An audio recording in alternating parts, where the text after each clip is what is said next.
Her teacher wearing sunglasses in the first period because her students were so bright. You know that's right. Welcome back, students of Daleville High School. The class of 2024 is now experiencing their last first day of school. And the class of 2027 has now entered the hallway. And there are a ton of them. You can't walk 3 steps without talking to or stepping on a freshman. And they are huge. I mean, massively huge. Emma, you can speed up. Okay. Let's get down to business for today, August 7th, 2023. This is News at Noon, and I'm your host, Stephanie Robertson, here with Mr. Nichols. Entering the upper campus this morning, you may have noticed lots of changes around and a few new faces. Mr. Howard Akers has been named the new principal of Daleville High School. Mr. Akers comes to us after an illustrious career as a coach and administrator in Georgia.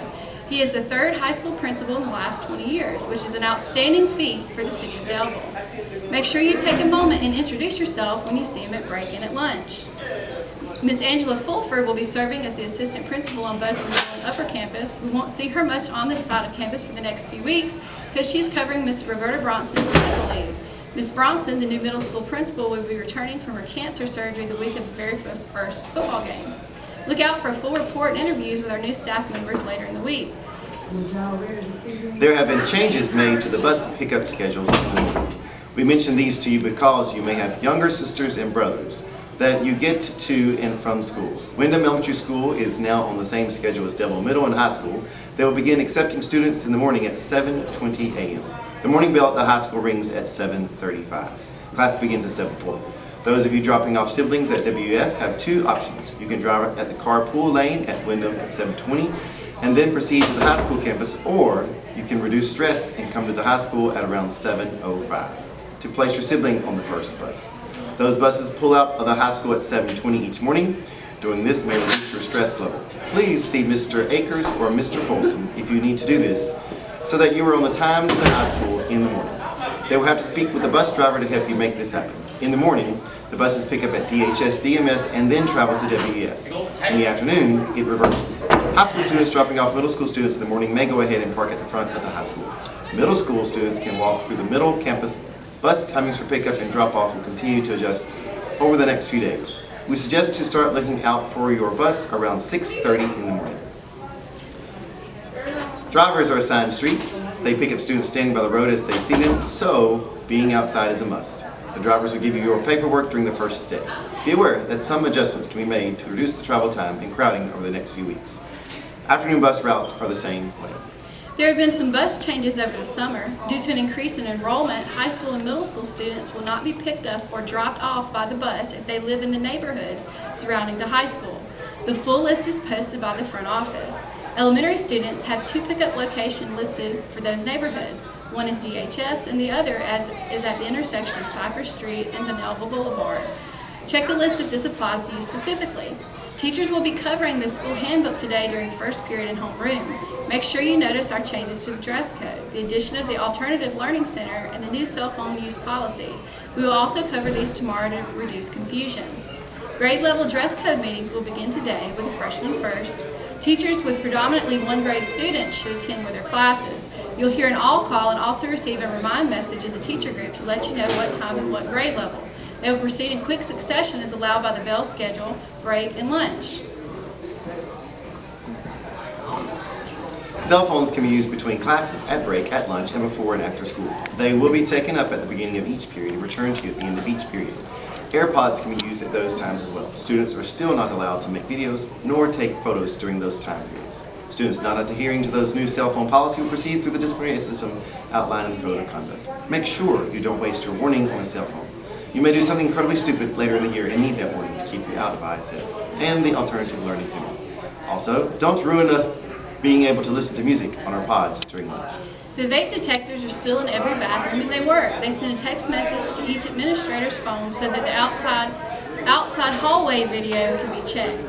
If you see someone vape in the bathroom while you're in there, you should probably hightail it out of there so you don't get in trouble for it. GoGuardian now works on the high school campus. Don't Google curse words or sexually explicit terms and body parts.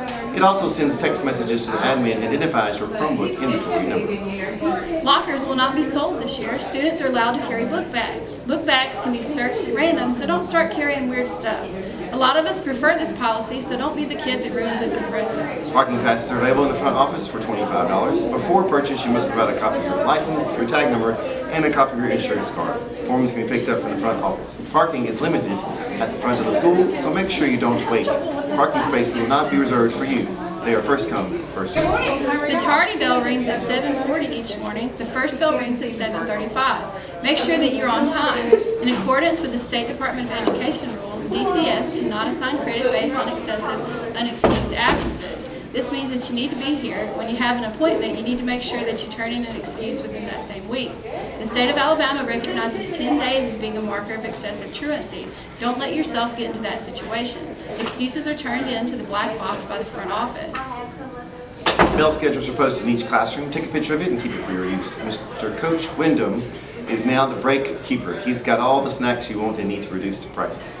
Break on the high school campus is outside each day. You can use your phones and earpods during break. However, you cannot take photos or videos. Like the backpacks, we all like this change in policy. Don't be the kid that ruins this for the rest of us. Breakfast and lunch are free again this year. You will need to put in your lunch code to pick up your food. Most of us use the last 4 numbers of our social security number. You may know that number as your library code. High school lunch is at 11:58. Students have to sit with their grade level pod. That means all of the 9th and 10th grade kids are on one side of the lunchroom and the juniors and seniors are on the other side.